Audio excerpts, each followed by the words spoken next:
يا انتاج هاري بوتر بيلخبط. اهلا بيكم في العالم بتاعي، عالم اسماعيل نصر. النهارده الحلقه جميله ومختلفه، هنتكلم فيها عن شركه اسمها فريش كود. شركه فريش كود دي في شركه بتقدم منتجات غذائيه، كانت طبعا بتقدم المنتجات بتاعتها في تغليف، كانت بتواجه مشاكل كبيره. المدير التنفيذي بتاع الشركه دي اخونا اسمه مارك هاريس. مارك هاريس، طب ما ثواني بس هناخد الافيه يا ريس.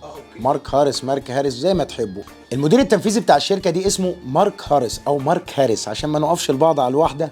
هو ده. الشركة دي كانت بتواجه مشاكل كتير جدا في التغليف، كان المنتج بتاعها بيبوظ على طول دايما بسبب التغليف. كان مع الراجل ده في التصميمات والتطوير طالب، هو الطالب ده هنحكي حكايته لان هو كان فاشل شويه. الطالب ده كان اسمه ايه؟ جون ويليكس. هنرجع تاني للاسماء، جون ويليكس، جون ويليكس. الفوناتكس ضعيف مع اخوكم، مشوا معايا الدنيا. كانت من اكبر المشاكل اللي بتواجه الشركه دي مثلا وجبه سخنه، تبقى انت شاري كباب وحطه في التغليف بتاعهم وانت في السكه تروح تلاقيه بتنجان، الحراره بقى اثرت فيه، الجو، الغبار، المهم ان المنتج ما بيوصلش سليم. يعني انا منتجي كويس، عامله كويس، اشتغلت عليه كويس، غلفته بطريقه مش قادره تحميه على ما يوصل للعميل. طبعا المشاكل كبرت قوي مع الشركه عن طريق ايه؟ ان الشكاوي ابتدت تنزل على الشركه على طول. المحلات الكبيره وقفت التعامل مع الشركه، المبيعات وقفت التعامل مع الشركه، المبيعات ابتدت تنهار في الشركه. طبعا مش عايزين ننسى ان الراجل ده طالب فاشل وبيدرس وفي نفس الوقت شغال في الشركه مع عمنا مين؟ مارك هاريس. كان شغال في قسم مختلف خالص عن موضوعنا، وهو قسم ايه؟ التطوير والتكنولوجيا. طبعا المعلم ده وهو في الكليه ركز في ماده اسمها النانو.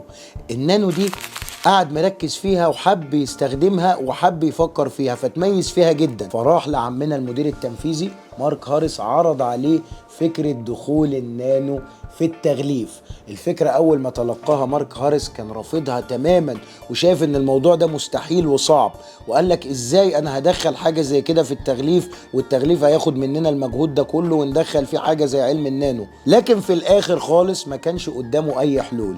طبعا عشان ما أطولش عليكم، عمنا جون اما شاف المدير بتاعه مهموم بسبب المشاكل الكبيره جدا اللي وقع فيها بسبب التغليف، فحب يفكر انا عايز اساعد الراجل ده. قعد يفكر كل يوم ازاي يساعده، ومش عايزين ننسى ان الراجل ده اصلا كان شغال في الشركه في قسم بعيدا كل البعد عن الموضوع ده. فاثناء دراسته اصلا سمع في الدراسه في الماده اسمها النانو عنده او بتدرس النانو، قعد يسمع يسمع يسمع، فربط تفكيره في حل مشكله الراجل بعلم النانو، فحس ان هو استفاد بعلم النانو. ممكن ندي نبذه مختصره عن النانو عشان ما نتوهش من بعض. النانو ده علم جزيئات صغيره بيتعالج بيها اي اسطح، فلما انا بجيب الماده الخام بتاعه الغلاف واستخدم فيها النانو بيعمل طبقه عازله بيحمي الغلاف ده من العوامل الجويه اللي ممكن تاثر عليه، فبالتالي هيحمي المنتج اللي داخل الغلاف ده. طبعا ما كانش جون لسه عارفه ساعتها، بس هي دي بقى الفكره اللي هتجيله بعدين وهتغير مسار التغليف. جون بقى هنا ابتدى يركز في النانو اكتر ودرجاته تعلى كتير قوي في الماده دي من كتر ما قعد يبحث ويذاكر ويدور. وراح بقى على عمنا مارك عشان يقترح عليه فكره استخدام النانو اللي هو شغال عليه وتفوق فيه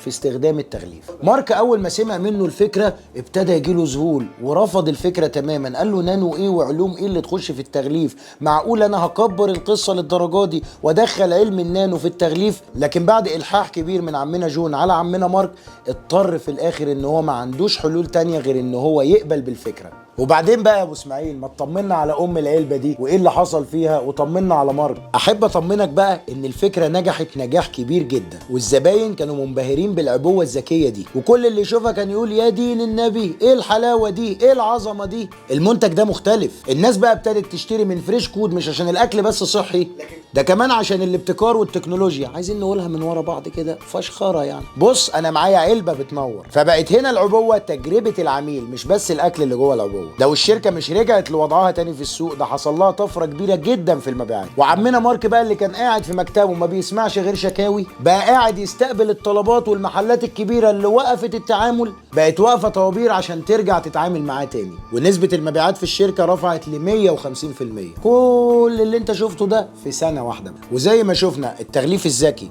حول شركه فريش كود من شركه بتنهار وبتخسر لشركه ناجحه جدا جدا وحققت ارباح ضخمه جدا في اقل من سنه. طبعا كده انت قلت خلاص اتحلت وان النانو تكنولوجي فك العقده وان الموضوع كده بقى سهل وبسيط. احب اقول لك حقك عليا، الموضوع بقى فيه شويه مشاكل قد كده. من المشاكل اللي واجهتنا في الموضوع ده ان التكلفه عاليه، فهنا برضو خلت فئات معينه هتستفاد بالموضوع ده وفئات تانية مش هتقدر تستخدمه، فكده في شركات عموما مش هتقدر تتحمل المصاريف دي. وما ننساش برضو التوافق البيئي، لان النانو ممكن ما يتصالحش هو وعمنا البيئه حبتين، وده اللي بيخلي الشركات تفكر بتفكر في حلول اكتر افاده للبيئه، فهيبقى عندهم فكرتين، فكره ازاي احافظ على المنتج وازاي احافظ على البيئه. وفي النهايه النانو تكنولوجي هو جزء من تجربه المستهلك، وزي ما شفنا فريش كود اما استخدمت الفكره دي عشان تحول الفشل لنجاح، بس الموضوع برضو مش هيمشي مع كل الشركات. الموضوع معتمد على انت بتقدم لي ايه وبتطرحه في انهي سوق. عموما هو في افكار تانية كتير جدا زي النانو تكنولوجي، وليها مزاياها برضو وليها عيوبها. هتقول لي طبعا طب زي ايه يا ابو اسماعيل؟ هقول لك لا طبعا يا حلو، لازم تتابع الحلقات الجايه عشان تعرف الموضوع. ومادام وصلت معايا لغايه هنا انا حابب اشكرك. ما تنساش تفعل الجرس وتشترك في القناه عشان تتابع معايا كل ما هو جديد. وزي ما اتعودنا لو للحلويات بتميل غلفها مع اسماعيل. سلام.